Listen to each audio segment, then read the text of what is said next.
Alors, le partenariat que nous avons avec nos deux ONG partenaires sur place est scellé en fait dans une convention que nous renouvelons,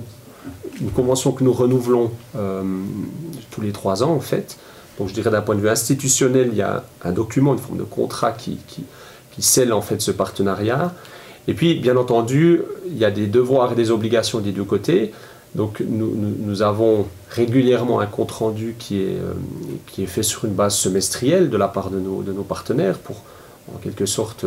nous donner un retour des actions menées sur le terrain avec des rapports semestriels, des rapports annuels, une comptabilité également qui est vérifiée localement par un organe de révision qui est agréé par l'État béninois. Et puis nous essayons, alors dans la mesure du possible, en fonction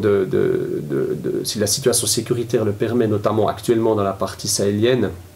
puisqu'il y a quand même beaucoup d'instabilités qui se sont créées sur place, nous essayons d'aller régulièrement sur le terrain. Alors